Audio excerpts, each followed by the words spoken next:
আমাকে যদি মানতে হয় আমার দিকে মানতে হবে, আমি যেটা বলবো তোমার আগে শুনতে হবে।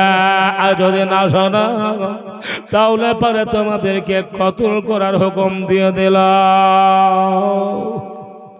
আব্জিরা ভাইরা একার চারজনকে ছিল বিরাদরে মিল্লাত ইসলামী। আব্দুল্লাহ ইবনে জুবাইর, আব্দুল্লাহ ইবনে জুবাইর ছিলেন, আর আব্দুল্লাহ ইবনে ওমর, আব্দুল্লাহ ইবনে আবু বকর এবং আবু ইবনে রাসূল ইবনে রাসূল ইমাম হোসাইনের কথা এই চারজনের কাছে পত্র লিপিবদ্ধ করে দিল। রে হোসাইন, আর দেরি না, এবার চিন্তা করো না, এবার তুমি রেডি হয়ে যাও, আমাকে মানতে হবে। আমার তখতে আমার এখন আমি যাহা কিছু বলবো সেটা শুনতে হবে।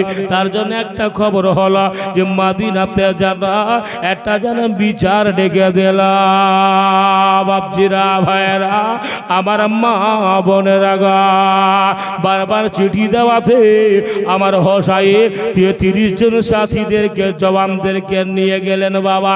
এবার যেন নিয়ে যাওয়ার পরে এবার আমার হোসাইন এবার জওয়ানদেরকে বাইরে রেখে দিয়ে বলল, তোমরা দাঁড়িয়ে যাও, আমি একটু তারা কি বলতে চাই আমি তাদের পত্রটা পড়ে আসি। তিনি আমার হোসাইন চলে গেলেন বাবা। যাওয়ার পরে এবার যেন দেখছে লেখা আছে, রে হোসাইন, ওরা আব্দুল্লাহ ইবনে জুবাইর, ওরা আব্দুল্লাহ ইবনে ওমর, ওরা আব্দুল্লাহ ইবনে আবু বকর, তোমরা শোনো না, ইয়াজিদকে যদি মানতে পারো তাহলে পারে তার ভাতে বায়াত গ্রহণ করতে হবে, আর যদি না করো তাহলে তোমাদেরকে দুনিয়া ছাড়তে হবে। আমার হোসাইন বলছে না, ইয়াজিদ হলো একজন বিখ্যাত নাম করা জেনাগর, ইয়াজিদ হলো একজন মদখোর, শরিয়ত বিরুদ্ধ কাম করনে ওয়ালা, একে কখনো মানব না। বলে যদি না মানো তাহলে তোমাদেরকে কতল করতে হবে। খবর হয়েছে, বলে পারবে পারবি না রে, চিন্তা করিস না।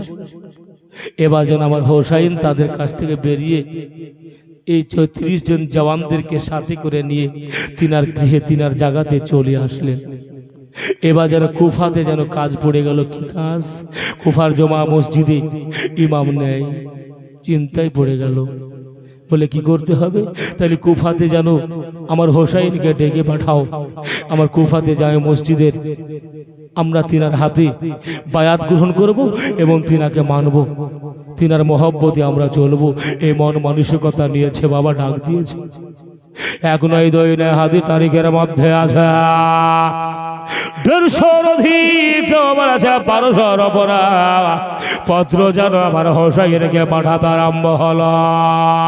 একের পর এক কাশিদাসে সমস্তকে ত্যাগ করে দেয়। কিছু মানুষ বলেছিল, হাবিরা বলেছিল হোসাইনকে তাদের কথা শোনা যাবে না, কারণ হলো তারা বড় মিথ্যাবাদী, আমার আলিয়ে মুর্তজাকেও ছাড়েনি।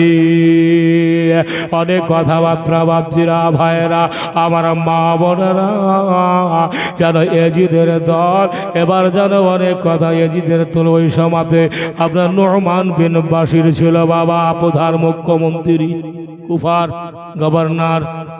এই নুমান বিন বাশির বিখ্যাত ইমামদার আমলদার মুত্তাকির আমলদার ছিলেন বাবা রে।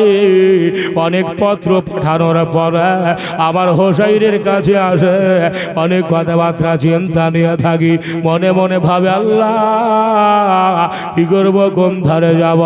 আমার নবী পাকের দরবারে একদিন হোসাইনে গেলেন, আল্লাহ নবী আমি কি করব, কোনভাবে আমি আমল করব, আমার টাইম কি কাছিয়ে গেছে?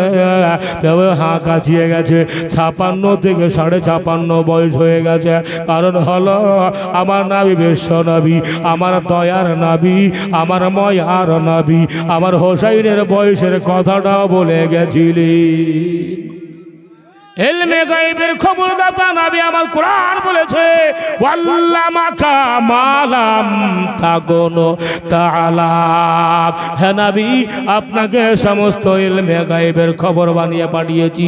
তুমি একই টাইমে ডানে যেরকম দেখেন বামে সেরকম দেখেন, একই সময়ে পিছনে যেভাবে দেখেন সামনের দিকেও সেইভাবে দেখেন, ওপরে যেভাবে দেখেন নিচেও সেভাবে দেখেন।